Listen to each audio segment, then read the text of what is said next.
What's going on, guys? I'm Riley Kennedy, and this is my side partner, Tino Livos, and this is the second episode for the CNS Sports Junkies. We will be bringing you your Week 7 results and your Week 8 predictions. Starting off at the quarterback position, Carson Wentz for the Philadelphia Eagles. He had 268 passing yards this week, going along with 4 passing touchdowns, and added 68 rushing yards for a total of 31.02 points on Monday night against the Redskins. They now have the best record in the NFL, coming in at 6-1. Now to the running back position, Ezekiel Elliott of the Dallas Cowboys. Sure, he played a really weak 49ers team this Sunday. He ran the ball 26 times for 147 yards and 2 touchdowns, but he wasn't done there just yet. He had 3 targets but only caught 1 for 72 yards and also ran that in for a touchdown for a grand total of 40.90 points. And switching over to the wide receiver position, Amari Cooper for the Oakland Raiders on Thursday night against the Chiefs. He had 11 catches for 210 receiving yards and added 2 touchdowns. He ended up with 44 points.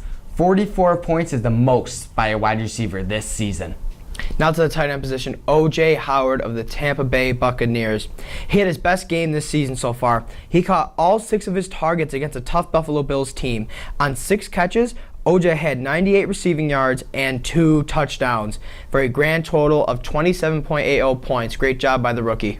And going over to our Week 8 predictions, starting with the sleeper category, Matt Moore for the Miami Dolphins against the Ravens on Thursday night. He is owned in 0.1% of ESPN leagues. He came in the third quarter last week after Cutler suffered an injury and had 188 passing yards and 2 touchdowns with a come-from-behind win to beat the New York Jets. He's playing against the Ravens defense, who ranks 6th in the league, but struggled last week against the Minnesota Vikings. And now to my sleeper, Tyrod Taylor of the Buffalo Bills. He threw for 268 yards and threw for a touchdown. This week, he's going against a very tough Raiders defense. Even though they're tough, I still think he'll be able to pick them apart.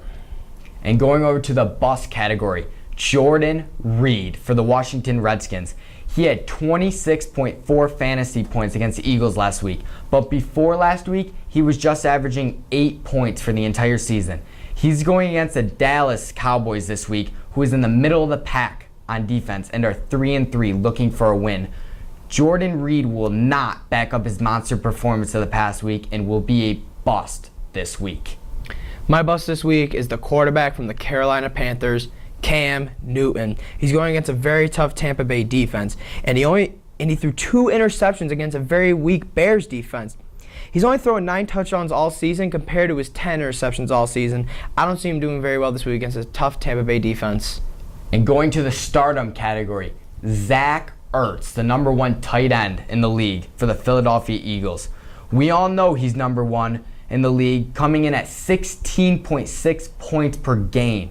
He has had double digits in every single game this year. He is going up against the 49ers defense, who rank 31st in the league. That's second to last in the league.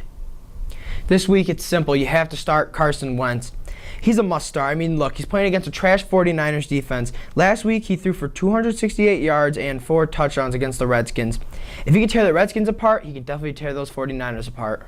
And going over to the sit-em category, Trevor Siemian for the Denver Broncos. He is averaging just 14.3 points per game. He has 9 total touchdowns and 7 interceptions with 2 fumbles. He is going against a Chiefs defense that is really good at home. They are 2-1 and aren't giving up that many points at Arrowhead. Sit Trevor Siemian. Now to my sit-em this week, the receiver from the Colts, T.Y. Hilton. Look, he's a great receiver, but he simply doesn't have the quarterback that can give him the yards that he should have. He's only had 46 yards in the last 2 games with 0 touchdowns. It's going to be tough for him to go away and have a great game in Cincinnati. Yes, and to the bold prediction, the best part of the week. Dak Prescott for the Dallas Cowboys will have the worst game of his career and this season, having under 15 points.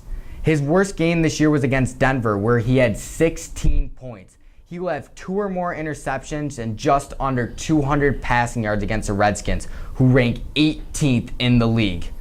Now for my bold prediction, the New York Jets will beat the Atlanta Falcons at home, and they will also keep Devontae Freeman 50 yards or less. Thanks for joining us for our second episode of the CNS Sports Junkies. Stay tuned for Week 9 predictions.